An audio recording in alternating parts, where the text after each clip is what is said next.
Okay, I'm going to keep this video brief and short. Russell Wilson, who's currently age 30, has signed a 4-year contract extension with the Seattle Seahawks. And he's also said in his statement when he signed this contract that he wants to play until 2031, which would make him 43. He wants to try and get more Super Bowls than Tom Brady, basically. He wants to be a Seahawk for his entire career. And he's very passionate about the team. He loves playing for the team. He loves playing in Seattle. That's not unusual in itself. Players will regularly say they're really happy playing where they are. They've signed this contract extension, etc., etc. That's all your standard fare. It's the size of the contract that is the big news. It's worth $140 million US dollars, and there's a $65 million signing on bonus. The signing on bonus could be contentious down the line, and we'll look at that later in the video. But $140 million over 4 years, that's a lot of money. He is contracted through to the end of the 2023 season, so there will be yet another round of contract talks towards the end of 2022, 2023. There'll be another round of contract talks between Russell Wilson and the Seahawks and possibly other parties, because this is not necessarily... He'll be what? 34 when that contract ends. Will other teams be interested in signing Russell Wilson when he's 34? The contract is worth $35 million per year, which surpasses what Aaron Rodgers is paid by the Green Bay Packers, which is $33.5 million per year. Right, this is possibly the biggest contract of all time in the NFL. And at the end of the 2023 season, he will be 34 years old. Now, Russell Wilson says he wants to play until 2031. That's, 13 years away.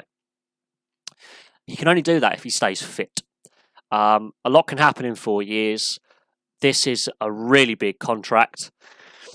And while it may seem a good idea now, there is a chance, and it's a small chance, that Russell Wilson could have a severe injury in that time. His form may drop off, and then at the end of this contract, we might say that was a bad contract. But for now, it is a massive contract. The signing on bonus. Now, I'm going to finish on this. $65 million is a lot of money. A lot of money. That's a huge amount of money. The thing is,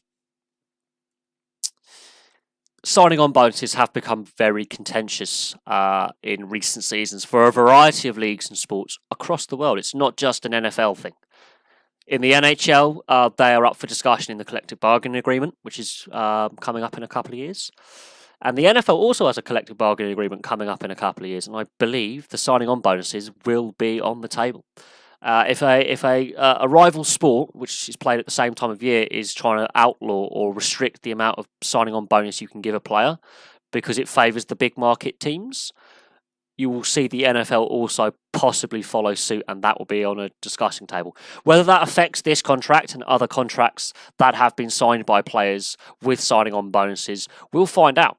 But signing on bonuses have become a very contentious issue for smaller market teams, or those teams which have smaller budgets and smaller fan bases, not just in the North American salary cap controlled franchise system, but also in European sport as well. Signing on bonuses are a subject of great debate, and a lot of clubs aren't happy with them. And a lot of sports experts believe that could create an imbalance in various leagues that is unsustainable. So we'll see what happens with the signing on bonuses. That's the contentious issue. But the contract itself is massive. I think it's one of the biggest of all time in the NFL. And this may start a trend of other teams trying to sign up their key players to big money. So this might start a chain reaction in the NFL of a salary war between the top teams. Look to other contract extensions to be just as big, if not bigger, money-wise. Look for other teams now to try and tie up their key leadership core players to big contracts so they are seen as almost untradeable. This could start a trend in the NFL. But there we go. Russell Wilson signed a massive 4-year extension worth $140 million US dollars with the Seattle Seahawks. So that's the news of the day. It's big. He's getting paid more than Aaron Rodgers is per year. So he's also one of the top paid, if not the highest paid NFL player per year as well. That's mad. We'll see if other NFL teams also sign some big contracts over the summer. But for now, thank you very much for watching. Please like and subscribe. Place your comments below, and I'll have some more videos for you soon.